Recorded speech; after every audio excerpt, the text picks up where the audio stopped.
华为 P20 Pro Max 和 vivo X300 Ultra， 它俩都是上半年相继发布的旗舰产品，实力都非常强啊，肯定谁也不服谁。那这回就让它俩好好对比一下，它们现在的系统版本呢也都是稳定版了啊，很适合对比。本期看点如下，推荐大家仔细去看。还有就是我们节目的评测标准，这么多年了，每一期节目都是按照这个标准去做的。还有一件事儿，有多少人想看华为自家对比的？就是华为的 Mate 80 Pro Max 对比 P20 Pro Max。如果你想看，就说出来让我看到。如果人数够多呢，咱们下期就安排。正式测试前呢，还是鼓励摄影环节。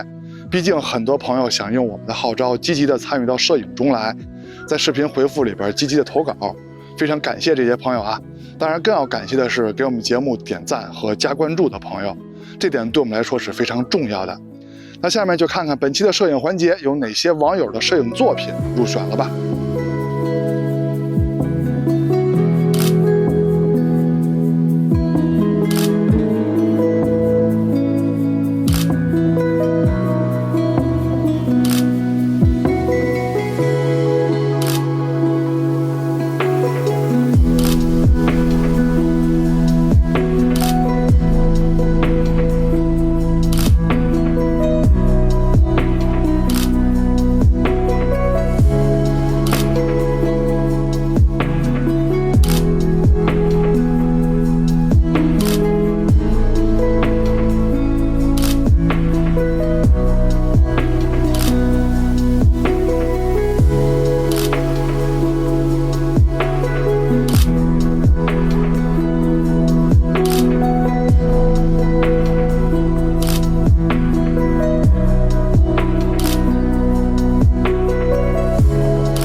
前面这些照片上如果有器材名称的水印呢，我都给删去了，目的就是为了摄影环节大家多讨论摄影，少讨论器材。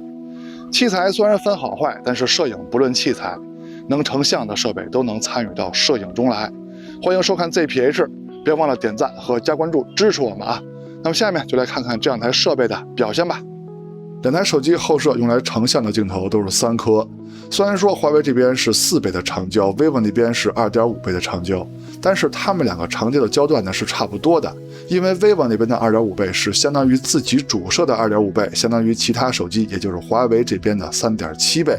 那造成这种区别的原因呢，就是它们主摄焦段不同，华为的主摄呢是跟一般手机一样的23、24毫米的，而 vivo 的主摄是35毫米人文主摄。简单说一下拍摄界面，现在是华为的拍摄界面 ，W 是超广角，1倍是主摄，4倍是长焦，2倍跟10倍是推荐的数码变焦。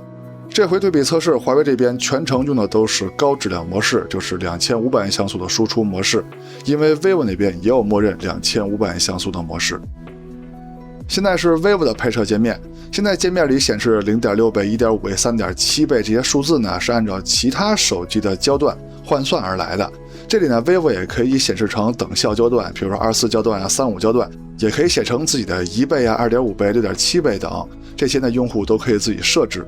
在拍摄界面中，风光与夜景模式下，它默认的输出像素就是2500万像素的，跟华为的高质量模式类似。这次对比测试呢 ，vivo 用的就是2500万像素模式。下面就正式对比两台手机在影像、在光学上的表现了。测试前呢，两台手机的系统都升级到了最新正式版。下面我们还是先从主摄开始聊。从硬件参数上看，感光器应该是 vivo 的更大，原生像素也是 vivo 的更高。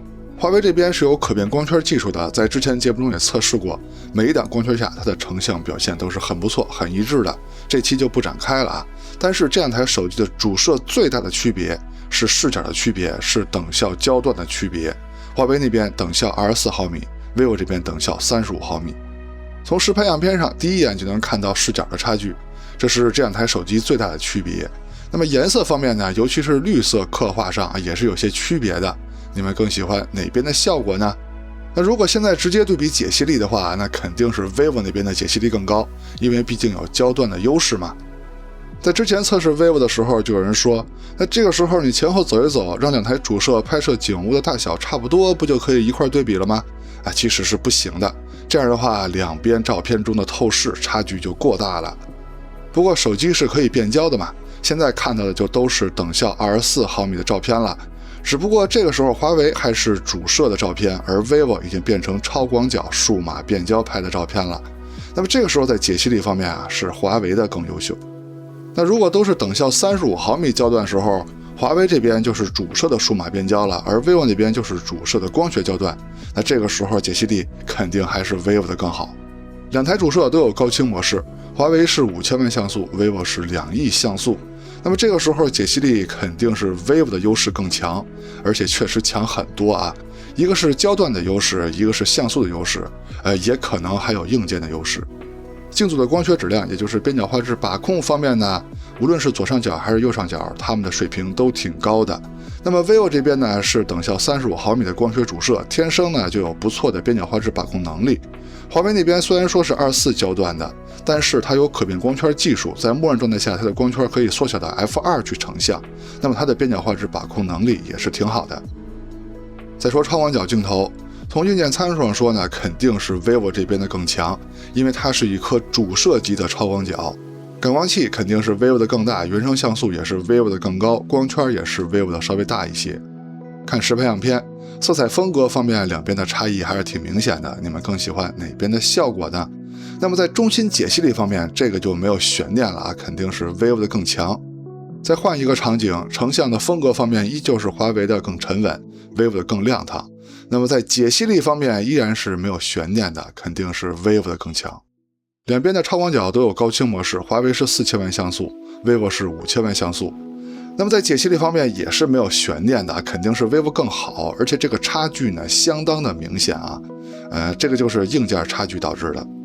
镜组的光学质量，也就是边角画质把控方面呢，如果要是说从画质的下降程度来说呢，是 vivo 的表现更好，但是从紫边的把控上来说呢，是华为的表现更好啊。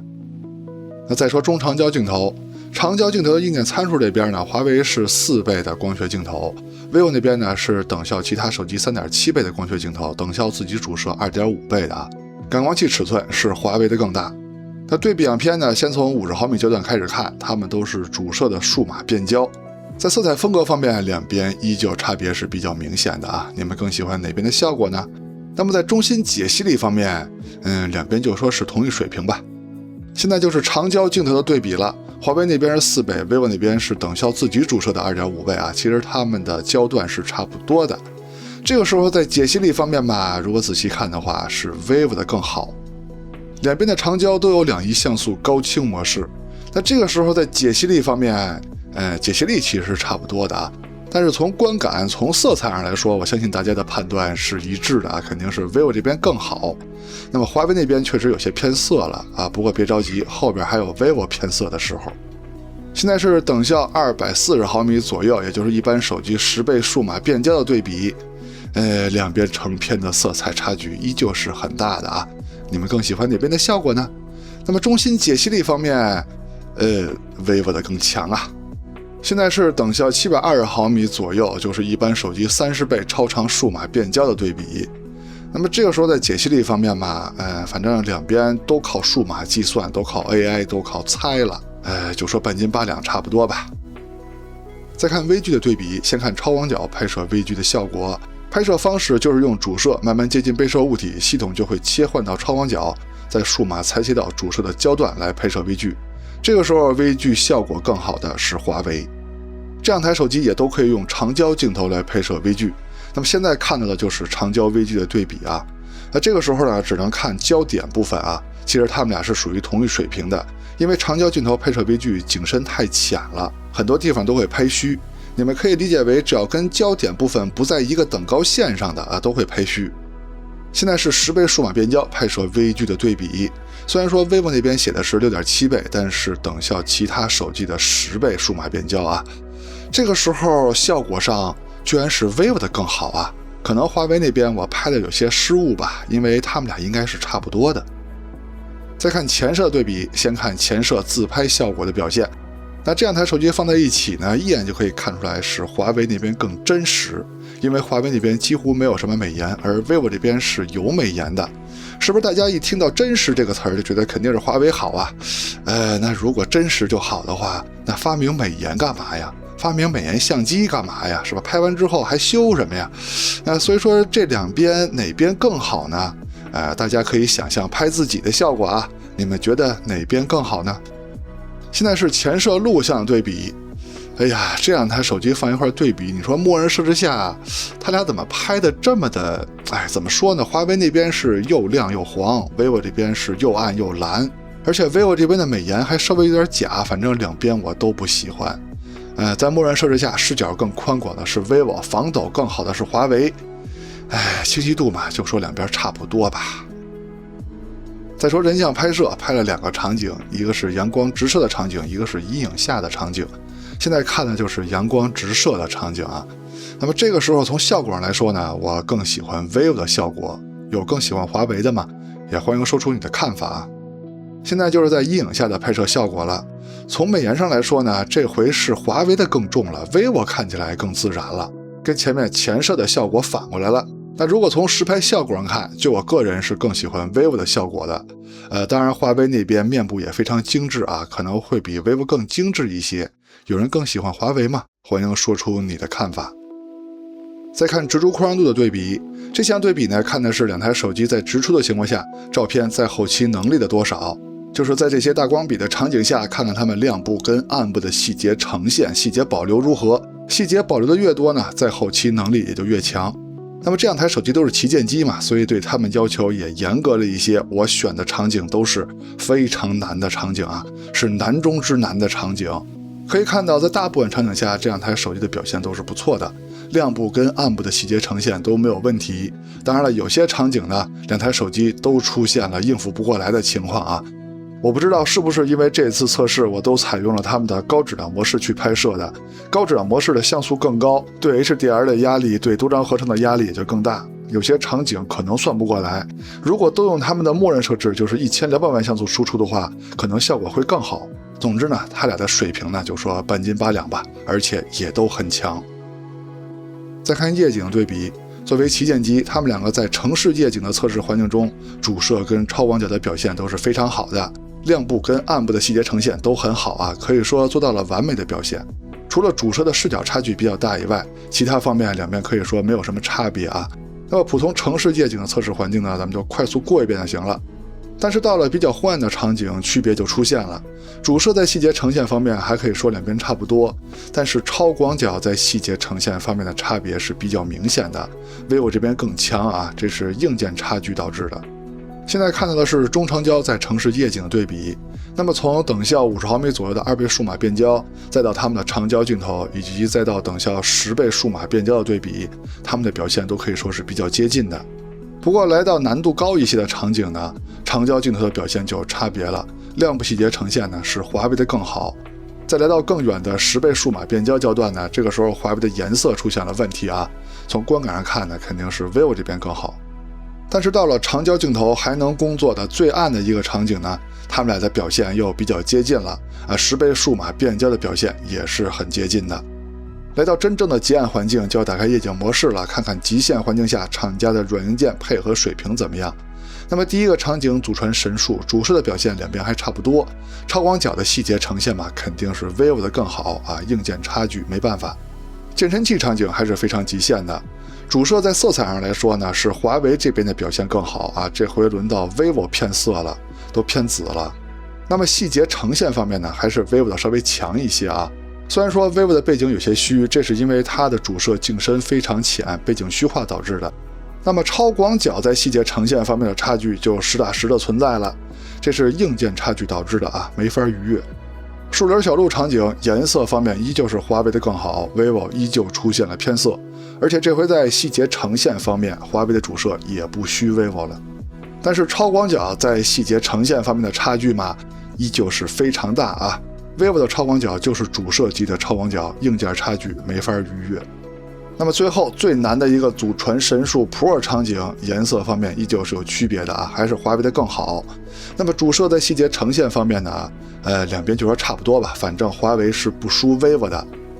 超广角在细节呈现方面的差距依旧巨大，依旧是 vivo 的更强。现在是视频录制的对比，评测标准前面都说了啊。现在是主摄白天手持走路的表现，颜色方面的区别是有的，你们更喜欢哪边的效果呢？视角差距是很大的啊。那么清晰度、解析力呢，咱们就不直接对比了，两边的表现都还不错。现在是超广角的表现，从天空的效果上来看，就是 vivo 的更好，对吧？防抖两边倒是同一级别的，但是在清晰度方面呢 ，vivo 的锐化更明显一些，颜色方面的区别是比较大的。你们更喜欢哪边的效果呢？我估计可能喜欢 vivo 的人会多一些吧。现在是2倍数码变焦的对比啊 ，vivo 那边其实是 1.5 倍啊，但是它们焦段差不多，两边防抖都还不错，颜色的差别很大。颜色方面你们就自己判断哪边更好吧。但是在清晰度方面呢，我更喜欢华为这边的效果，因为 vivo 那边的锐化比较明显。现在是他们长焦镜头光学焦段的对比，华为这边是4倍 ，vivo 那边是等效其他手机 3.7 倍的。防抖方面两边都不错啊，清晰度两边也都非常不错。颜色方面是有区别的啊，但是区别不大啊。为什么说它们区别不大呢？往后看。那么这组你们更喜欢哪边的效果呢？现在就是10倍焦段的对比了 ，vivo 那边是 6.7 倍，等效其他手机的10倍啊。那么这回在颜色方面，华为跟上期对比的时候一样啊，颜色有点夸张。那么跟 vivo 对比呢，在颜色方面肯定是 vivo 的更好了，是吧？防抖方面两边都还不错啊，清晰度方面两边也就算是同一水平吧。现在是30倍数码变焦的对比 ，vivo 那边是20倍，但是等效其他手机的30倍啊。华为那边在颜色方面依旧不太好，但是在清晰度方面，华为是比 vivo 强的啊，两边的防抖都非常优秀。